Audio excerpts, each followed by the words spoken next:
ಆ ಕಾರಣಕ್ಕಾಗಿಯೇ ಜಗದ್ಗುರು ರೇಣುಕ ಭಗವತ್ಪಾದರು ಶಿಷ್ಯನ ಲಕ್ಷಣವನ್ನು ಹೇಳಿ ಗುರುವಿನ ಅನೇಕ ಲಕ್ಷಣಗಳನ್ನು ಕೂಡ ಹೇಳ್ತಾ ಬರ್ತಾ ಇದ್ದಾರೆ.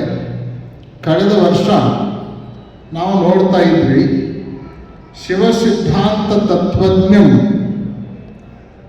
ಛಿನ್ನ ಸಂದೇಹ ವಿಭ್ರಮಂ ಸರ್ವತಂತ್ರ ಪ್ರಯೋಗಜ್ಞಂ ಧಾರ್ಮಿಕಂ ಸತ್ಯವಾದಿನಂ ಅನ್ನುವ ಶ್ಲೋಕವನ್ನು ಪೂರ್ಣಗೊಳಿಸಿ ಮುಂದಿನ ಶ್ಲೋಕಕ್ಕೆ ಪೀಠಿಕೆಯನ್ನು ಹಾಕಿ ಗುರುಪೂರ್ಣಿಮಾ ಕಾರ್ಯಕ್ರಮವನ್ನು ಕಳೆದ ವರ್ಷ ಸಂಪನ್ನಗೊಳಿಸಲಾಗಿತ್ತು.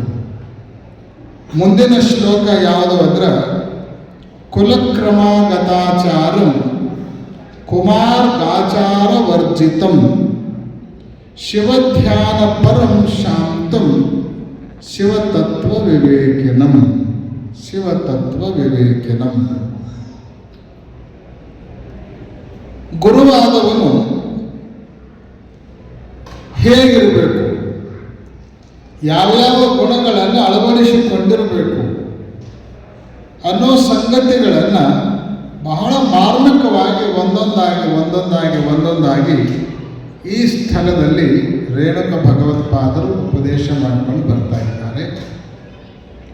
ಹೇಳುವ ಹಲವಾರು ಲಕ್ಷಣಗಳಲ್ಲಿ ಈ ಶ್ಲೋಕದಲ್ಲಿ ಹೇಳುವಂತಹ ಮೊದಲನೇ ಲಕ್ಷಣ ಯಾವುದು ಅಂದ್ರೆ ಕುಲಕ್ರಮಾಗತಾಚಾರಂ. ಗುರುವಾದವನು ಏನಾಗಿರಬೇಕು ಅಂದ್ರೆ ವಿದ್ಯಾ ವಿನಯ ಸದ್ಗುಣ ಸಂಪನ್ನರಾಗಿರುವಂತಹ ಶ್ರೇಷ್ಠ ಕುಲದಲ್ಲಿ ಜನ್ಮ ತಾಳಿದವನಾಗಿರಬೇಕು. ಅಷ್ಟೇ ಅಲ್ಲ, ಆ ಕುಲದಲ್ಲಿ ಪರಂಪರಾನುಗತವಾಗಿ ಬಂದಿರುವಂತಹ ಸದ್ಗುಣಗಳನ್ನು ತನ್ನಲ್ಲಿ ಅವನು ಅಳವಡಿಸಿಕೊಂಡವನಾಗಿರಬೇಕು.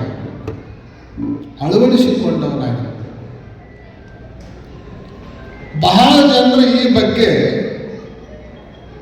ಪ್ರಶ್ನೆಯನ್ನು ಎತ್ತುವಂತ ಪ್ರಯತ್ನ ಮಾಡ್ತಾರೆ. ಅವನು ಒಳ್ಳೆಯ ಕುಲದಲ್ಲೇ ಹುಟ್ಟಿರಬೇಕು ಅನ್ನೋ ಮಾತನ್ನು ಯಾಕೆ ಹೇಳಿದ್ದಾರೆ? ಇದರ ಅವಶ್ಯಕತೆ ಏನಿತ್ತು? ಒಂದು ವೇಳೆ ಎಲ್ಲ ಯೋಗ್ಯ ಗುಣಗಳಿದ್ದು ಒಳ್ಳೆಯ ಕುಲದಲ್ಲಿ ಅವನು ಹುಟ್ಟಿರಲಿಲ್ಲ ಅಂದ್ರೆ ಅವಾಗ ಅವನು ಗುರು ಆಗ್ತಾನೋ ಇಲ್ಲೋ ಇಂಥ ಹಲವಾರು ಪ್ರಶ್ನೆಗಳು ಎಲ್ಲರ ತಲೆಯಲ್ಲಿ ಏಳಲಿಕ್ಕೆ ಸಾಕು.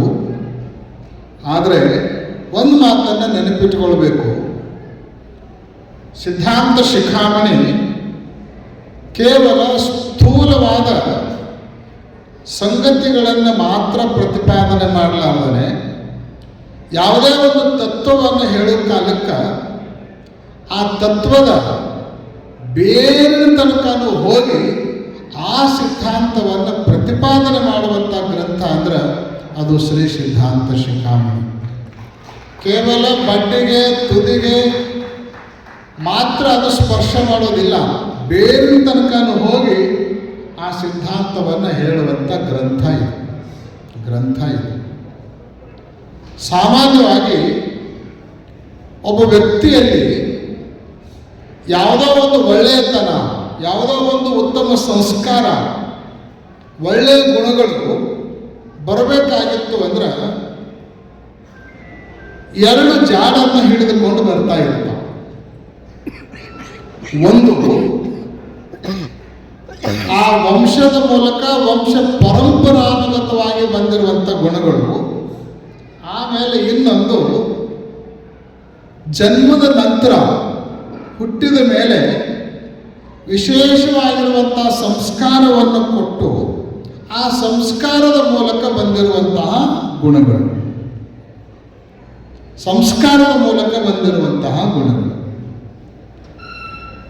ಜಗದ್ಗುರು ರೇಣುಕ ಭಗವತ್ಪಾದರು ಹೇಳಲಿಕ್ಕೆ ಹೊರಟದ್ದೇನು ಅಂತ ಕೇಳಿದ್ರೆ, ಸಂಸ್ಕಾರದ ಮೂಲಕ ಕೊಟ್ಟಿರುವಂತಹ ಗುಣಗಳನ್ನು ಮಾತ್ರ ಅಳವಡಿಸಿಕೊಂಡಿದ್ದ ಅಂದ್ರೆ ಅವು ಅವನ ರಕ್ತಗತವಾಗಿ ಬಂದಿರೋದಿಲ್ಲ. ಅವು ಅವನ ರಕ್ತಗತವಾಗಿ ಬರದೇ ಇರೋ ಕಾರಣಕ್ಕೆ ಸಂದರ್ಭ ಬಂದ್ರೆ ಅವು ಪಲ್ಟಿನೂ ಹಡಿಬಹುದು, ಹಾದನು ತಪ್ಪಬಹುದು. ಹಂಗೆ ಆ ಆಗಬಾರ್ದು ಅನ್ನೋ ಉದ್ದೇಶವನ್ನು ಇಟ್ಕೊಂಡು ಜೀನ್ಸ್ ಮೂಲಕನ ಆ ಗುಣಗಳು ಬಂದಿರಬೇಕು ಅನ್ನೋ ಉದ್ದೇಶವನ್ನು ಇಟ್ಟುಕೊಂಡೇ ಕುಲಕ್ರಮಾಗತಾಚಾರಂ ಅನ್ನುವಂಥ ಮಾತನ್ನು ರೇಣುಕ ಭಗವತ್ಪಾದರು ಉಪದೇಶ ಮಾಡಿದ್ದಾರೆ. ಸಾಮಾನ್ಯವಾಗಿ ನಾವು ಅನೇಕ ಪ್ರಾಣಿ ಸಂಕುಲದಲ್ಲಿ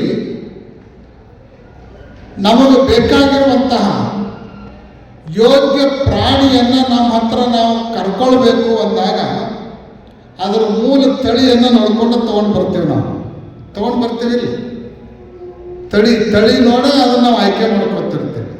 ಬೀಜ ಆಯ್ಕೆ ಮಾಡ್ಕೊಳ್ಳುವಾಗೂ ತಳಿ ನೋಡಿ ಆಯ್ಕೆ ಮಾಡ್ಕೊಳ್ತೀವಿ. ಪ್ರಾಣಿಗಳನ್ನು ಆಯ್ಕೆ ಮಾಡ್ಕೊಳ್ಳುವಾಗೂ ತಳಿ ನೋಡಿ ಆಯ್ಕೆ ಮಾಡ್ಕೊಳ್ತೀವಿ. ಈಗ ಅನೇಕ ಹಸುಗಳನ್ನು ತೊಗೊಂಡು ಬರ್ತಾರೆ. ಹಸುಗಳನ್ನು ತೊಗೊಂಡು ಬರಬೇಕಾಗಿತ್ತು ಅಂದ್ರೆ ಅದರ ತಂದೆ ಯಾರು, ಅದರ ತಾಯಿ ಯಾರು, ಆಮೇಲೆ ಆ ಹಸುವಿನ ತಂದೆ ತಾಯಿ ಯಾರು, ಅದೆಲ್ಲವನ್ನು ನೋಡಿ ಅದರ ಯೋಗ್ಯತೆಯನ್ನು ತೀರ್ಮಾನ ಮಾಡುವಂತಹ ಪರೀಕ್ಷೆ ಅತ್ಯಂತ ಸೈಂಟಿಫಿಕ್ ಆಗಿ ನಡೆಯುವಂತಹದ್ದನ್ನು ನಾವು ನೋಡ್ತೀವಿ. ಗೀರ್ ಆಕಳ ನಾವು ತೊಗೊಂಡು ಬರಬೇಕು ಅಂದ್ರೆ ಗೀರ್ ಆಕಳಿಗೆ ಬೇರೆ ಆಕಳುಗಳ ಮೂಲಕ ಕ್ರಾಸ್ ಮಾಡಿಸಿರುವಂಥ ಮತ್ತೊಂದು ಆಕಳಿತ್ತು ಅಂದ್ರೆ ಅದು ಪ್ಯೂರ್ ಗೀರ್ ಅನ್ಸ್ಕೊಳಂಗಿಲ್ಲ, ಪ್ಯೂರ್ ಗೀರ್ ಅಂತ ಮಾನ್ಯತೆ ಪಡ್ಕೊಳ್ಳಂಗಿಲ್ಲ. ಅದಕ್ಕೆ ಅದರ ಶುದ್ಧತೆಯನ್ನು ನಾವು ಯಾವಾಗ ಸಿದ್ಧ ಮಾಡ್ತೀವಿ ಅಂದ್ರೆ ಅದು 3-4 ತಲೆಮಾರಿನಿಂದ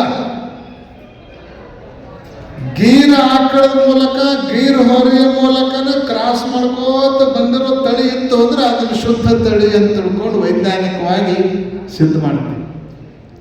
ಆವಾಗ ಮಾತ್ರ ಅದರ ಹಾಲಿನಲ್ಲಿ ಏನು ವಿಶೇಷತೆಗಳಿರಬೇಕೋ ಆ ಎಲ್ಲ ವಿಶೇಷತೆಗಳು ಬರ್ತಾವ ಅನ್ನುವಂಥದ್ದನ್ನು ಇವತ್ತು ಪಶು ವಿಜ್ಞಾನವೇ ಹೇಳ್ಕೊಂಡು ಬರ್ತಾ ಇರುವಂಥ ಸಂಗತಿ. ಆ ಹಿನ್ನೆಲೆಯಲ್ಲಿ ಒಂದು ಪಶುವನ್ನು ನಾವು ಆಯ್ಕೆ ಮಾಡಿಕೊಳ್ಳುವಾಗ, ಹಸುವನ್ನು ಆಯ್ಕೆ ಮಾಡಿಕೊಳ್ಳುವಾಗ ತಳಿಯನ್ನು ಇಷ್ಟು ನಾವು ಪರೀಕ್ಷೆ ಮಾಡ್ತೀವಿ ಅಂದಮೇಲೆ ಗುರುಗಳನ್ನು ಆಯ್ಕೆ ಮಾಡಿಕೊಳ್ಳುವಾಗೂ ಕೂಡ ಆ ತಳಿಯನ್ನು ಚೆನ್ನಾಗಿ ಪರೀಕ್ಷೆ ಮಾಡೇ ಆಯ್ಕೆ ಮಾಡ್ಕೊಳ್ಬೇಕು ಅನ್ನೋ ಉದ್ದೇಶವನ್ನು ಇಟ್ಟುಕೊಂಡು ಇವತ್ತು ಕುಲಕ್ರಮಾಗತಾಚಾರಂ ಅನ್ನುವಂಥ ಮಾತನ್ನು ಜಗದ್ಗುರು ರೇಣುಕ ಭಗವತ್ಪಾದರು ಉಪದೇಶ ಮಾಡಿದವರಾಗಿದ್ದಾರೆ.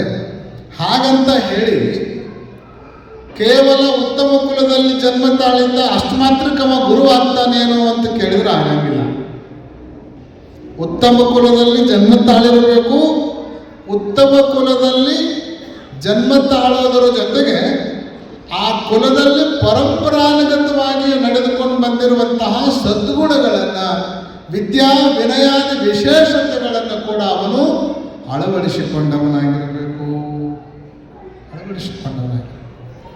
ಆ ಉದ್ದೇಶಕ್ಕಾಗೇ ಕುಲಕ್ರಮಾಗತಾಚಾರ ಅಂದ ತಕ್ಷಣವೇ ಮುಂದೆ ಹೇಳುವಂಥ ಮಾತೇನು ಅಂದ್ರೆ ಕುಮಾರ್ಗಾಚಾರ ವರ್ಜಿತಂ.